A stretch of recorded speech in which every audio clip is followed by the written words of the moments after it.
From the Oakland Hills to Jack London Square, from the port to the Coliseum, this is Talk of the Town, an in-depth conversation about the people and issues important to Oakland. Hello, I'm your host, Dave Clark. Thank you for joining us and welcome to Talk of the Town. It's always good to see you, always good to spend time with you, and it's good to spend time with our very special guest today. He's an expert in cybersecurity. His name is Malcolm Palmore. He's right here, and I'm so glad that you're here. It's something that touches all of us these days, but do we really know what we're talking about? You're an expert. You not only have been with the FBI, you've been in the Marine Corps, you have your own company, you're a CEO. Tell me the name of your company. Apogee Global RMS, which stands for Risk Management Solutions or Services. I veer away from calling myself an expert. Okay. And I'll tell you why. Yeah. The cybersecurity industry is as wide and as deep as any industry available today for folks to lean into and to go into in terms of pursuits. Certainly from an entrepreneurial standpoint, there's so much to cover down on, so many domains, and as you indicated, impacts nearly every aspect of our lives, that it's really impossible for an individual to be an expert. What you can be, and what I feel as though I am, is deeply experienced in particular aspects of cybersecurity. And for me, that hovers around cybersecurity strategy, helping folks right-size their security apparatus as it applies to the business world. I've had a significant amount of experience post-FBI, helping to build cybersecurity programs for 2 Fortune 500 companies. And so this thing that touches nearly every aspect of our lives, it's a huge, massive topic. Changing by the moment. Changing by the moment with new and emerging technology. And it's a space that I love being in, partly because of how dynamic it is and because it is changing, but also once you've developed a particular expertise, you find that not everyone completely understands the field, and that's where I come in terms of the business operations I do now for Apogee and the attempt to try and help small to medium-sized businesses right-size themselves as it relates to their security apparatus. It's fascinating. You're as close to an expert as I'm going to meet, so I'm glad that you're here, Malcolm. I'm glad I'm here as well. Thanks for having me, Dave. So your company is based in Silicon Valley, in the Bay Area, correct? Based in Silicon Valley because this is where I finished my career for the FBI. But at the same time, I have aims on it being a global enterprise. And so we're operating right now, working with customers here in North America. But believe me, if you pay attention, we're going to quickly scale and try and become an international advisory firm. What should we all, including laymen like me, what should we all know about cybersecurity? Well, one thing is that, as you indicated at the top, it touches every aspect of our lives. Yeah. For those of us that are old enough to remember pre-iPhone, pre-impact of computing technology, computers were almost a nice to have at one point, but sometime around the early 2000s, businesses and individuals began to understand that leveraging technology could not only help them scale and move business faster, it also turns out that for individuals, consumers like you and me, having these phones, which every individual nearly on the planet has a phone in their pocket or at least access to the phone, means that it's touching on and impacting every aspect of our lives. Sure. The medical aspects, the day-to-day calendars, the work schedule, the family schedule. Everything that we do somehow touches these technological footprints. And as individuals, the best thing that we can do is, one, recognize the potential impact. You're now sharing data and information across probably a variety of platforms. How many times per week as an individual and consumer do you sign up for some kind of service online? Something. You're providing information to them, whether it be your email, date of birth, or some kind of really, really important piece of biographical information that subsequently gets housed in a digital environment, and that becomes the target of adversarial activity around the world. And because we are all participating in this, willingly in some cases and unwillingly in other cases, it creates a plethora of information that is then available on the landscape for adversaries to attempt to gain access to and then subsequently exploit. So it touches everyone. Children. Absolutely. All kinds of people in all kinds of ways. billions of ways. Yeah, you got to protect your children's data. Yes. Yeah. Wow. So what do you do first if you want to be better versed or more protective of you, your family, Yeah, to be great question. cyber secure? Yeah, great question. We always talk in the cybersecurity industry about the cyber hygiene or the fundamentals, and we're always expressing to companies that they need to do the basics first. And there are several things that they can do to enact things like identity protection, enabling two-factor authentication in terms of gaining access to business systems. And those same types of things actually apply to consumers as well.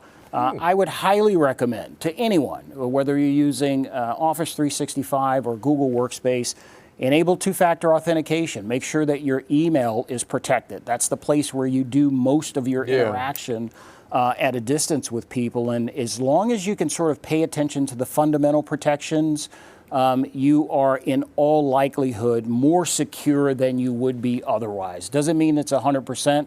There's nothing that any cyber expert or anyone can tell you that's going to protect you 100%. Yeah. But there are some simple things you can do. Again, enabling two-factor authentication, enabling spam and phishing filters in your email settings. Of course, if you're a Google Workspace user, some of that comes by default and is automatically included.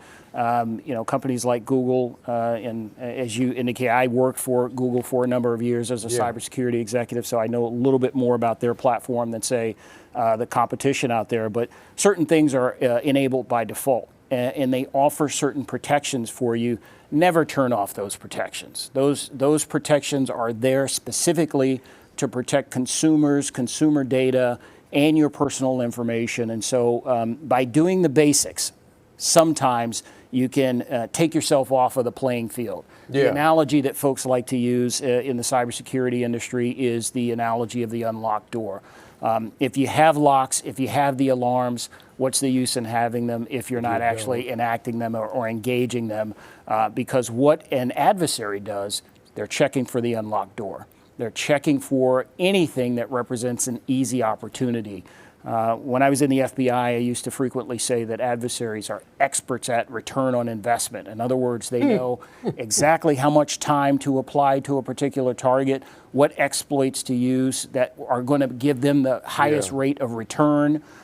They don't want to waste their time because they have thousands of potential targets that they're after, but all they need is that one to pop for them. Wow. I want to talk more about who's vulnerable, who you can look at and say, oh, they're going to be a victim, that type of thing. And I think we're going to take a break shortly, but I just want to get to the basics. Yeah. Well, quickly before we go, who looks vulnerable to you? Can you look at them? Is it the elderly? Is it a young person?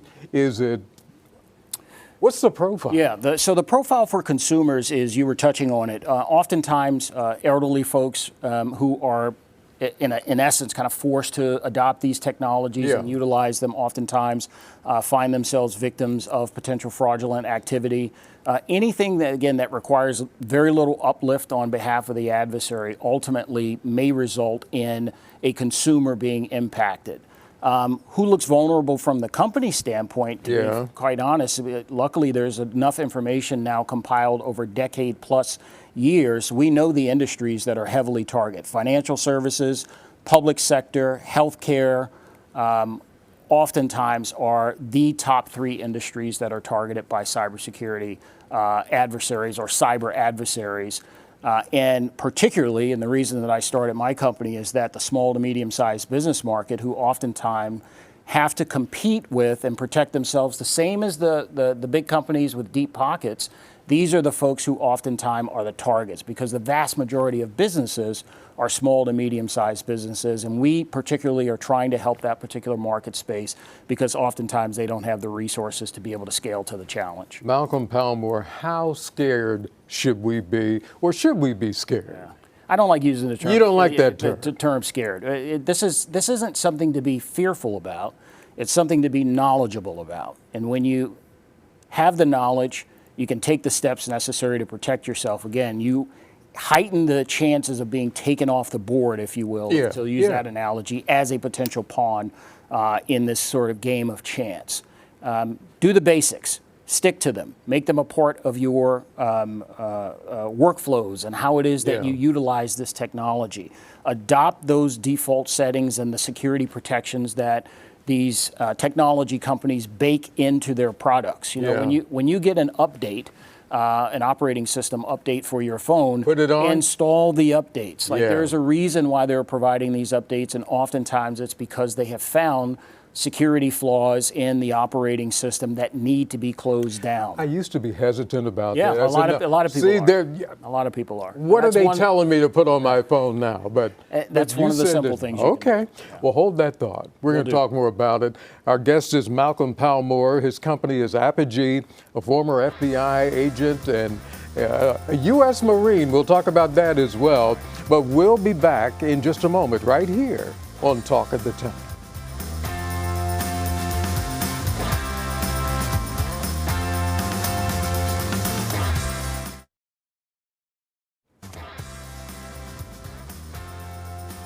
Welcome back to Talk of the Town. I'm your host, Dave Clark. Thank you for being here with us. We're talking about cybersecurity, protecting you and protecting me, protecting all of us. My guest, Malcolm Palmore. Now, you say don't call you a cybersecurity expert because there's just so much to know, but you know a lot. I know quite a bit, and I've been a benefactor of some great experiences. Yeah, and your company, you're the CEO and founder of Apogee Global RMS. Yes, sir. Based here in California. How did that come about, creating the company? Yeah. And it's a maturation of where I am professionally. I've had the benefit through my time in the Marines, the FBI. I had a good, healthy stint at 2 Fortune 500 companies as a cybersecurity executive. But to be quite honest, talk about those companies? Yeah, absolutely. So Palo Alto Networks, I had a wonderful experience at Palo Alto Networks when I retired from government service. I parlayed that subsequently into a role at Google Cloud, and being a part of both of those organizations was exciting, deep in terms of experiential, like the learning experience from those companies. So I had exposure to quite a bit. You know, Palo Alto Networks is a company that's kind of at the forefront of all things cybersecurity and technology. And Google, as you know, it is Google. Google is Google. It's ever present in nearly every aspect of our lives. And I used it as an opportunity to become experienced in all things cloud, because I was then and remain a big believer that cloud is and continues to be the future. The future's here, right? Most everything that you access is already in the cloud. But the issue for most enterprise is that, how do I get out of these on-premise facilities and get my workloads into the cloud so that they're more accessible, in some cases more secure? And those experiences were just fantastic. And I reached a point after all of that experience, 32 plus years in the U.S. federal government and then some time in the private sector, and I knew I always wanted to be my own boss. And so it was no better time than the present. I started to put the pieces in place quite some time ago for Apogee, and I just decided to take that leap off the bridge, launch the business, and we've gotten some work, but we're trying to scale as an organization. Yeah. Remember that name, Apogee, and that's Malcolm. Wow, artificial intelligence. Yeah. That's a big part of all of this too. It's a huge part of what's happening right now, and I had the benefit of being an executive at Google when this whole thing hit the landscape and hit the market. And so I was able to see that organization respond to building out useful tools and applications that would take advantage of this technology. And I'm bullish on all things AI. I love it. Yeah, I love it. I try and use it as best I can for the business that I'm operating. I find that it helps people be more productive. I think as a young business startup, it allows us to scale in a way that we probably historically would not have been able to, because you're actually able, again, to be infinitely more productive through the use of AI. And so we use all of the tools that we can get our hands on that help us to scale the business. And that's everything from Google's Gemini models to ChatGPT. I love what's happening on the landscape with a new company called Perplexity. It's just like everything that we can get our hands on that will allow us to move faster to get to and have much more impact with our clients, then I'm all in on it. Is there such a thing of too much AI? It's just you and me talking. No, that's a great question. I don't think there's such thing as too much. I think that we all, again, I mentioned being knowledgeable earlier. You got to be knowledgeable about these tools. You got to take the time to learn what it is that you're adopting. Of course, you're going to test some things out and maybe fail at some things, acquire tools and then learn that they're not quite purposeful or not quite useful for what you're trying to accomplish, and then you want to shut those tools down. But from what I've seen, and what I believe is coming in terms of its impact, I'm just a believer that this is a game changer. This is one of those moments from a technology standpoint that we're going to see a lot of aspects of society transform right before our eyes. And AI is going to play a huge role in it. And the advice that I would give any company or any individual is to lean into it, learn how to leverage it. It's a tool just like any other tool that you might have available to you. And if you can leverage it to your benefit, business or otherwise, then absolutely lean into it and use those tools because they're pretty amazing. I'm trying to keep up with it. Yeah. It's here. It's here. You better catch this train. Absolutely. Whether or you're going to get left behind. Or be left behind. Yeah. Are there many people who look like you in the AI and the cybersecurity world? Unfortunately, no.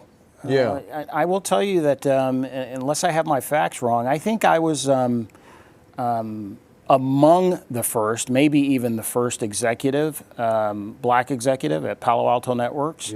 Again, I had a fantastic experience at the company, but I don't think that before me arriving that they had anyone at the VP level who looked like me. Wow. I know that in the circles that I operated in at Google, there weren't a ton of African Americans or people of color in the space. And if this isn't news to anyone. If you just take a cursory look at the landscape, you look at the companies that have been founded. I do this as an exercise myself.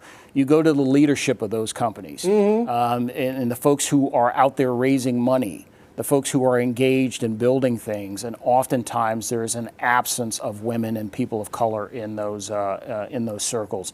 So I understand that me just being in the space is a little bit of an anomaly, and I try and do my part as best I can, not only to represent the fact that people of color bring unique, special skills and talents. We can deliver just like anyone else, oftentimes over-deliver on our capabilities, but I make sure when I'm out in the space that I'm representing someone who's extremely competent and who can deliver results. Because at the end of the day, that's all anyone cares about. Can you deliver results?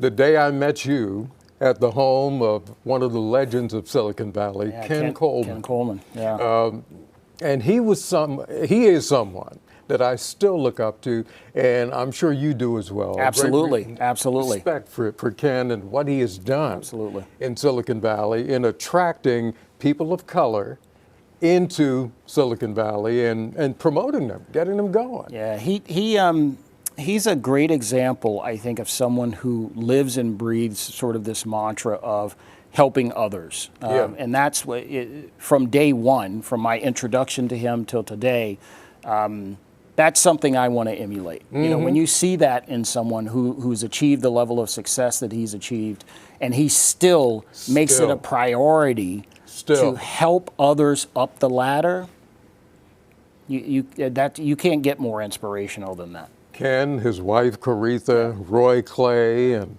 he's been there, done that. The legends. The legends of the industry, been there, done that, and it's his priority even at this stage of his life to make sure that other people are brought to the table and have an opportunity to eat.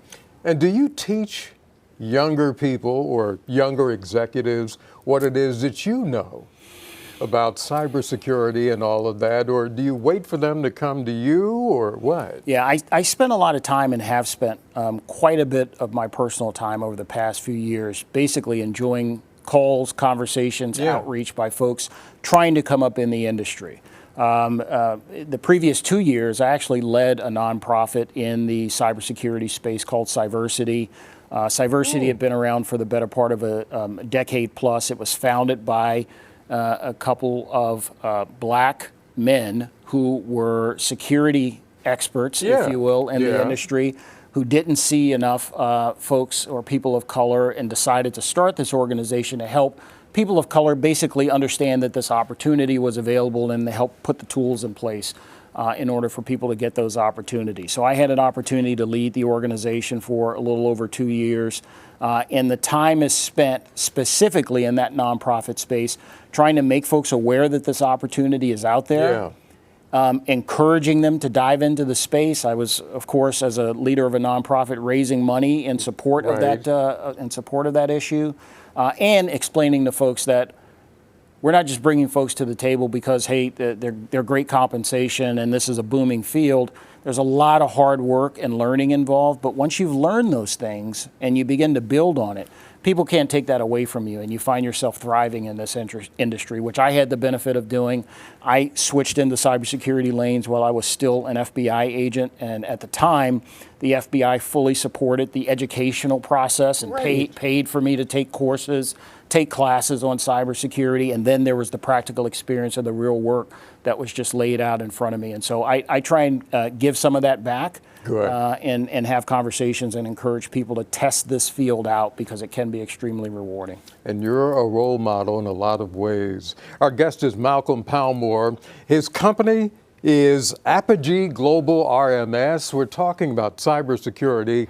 I'm still calling him an expert. We'll take a quick break. We'll be right back here on Talk of the Town.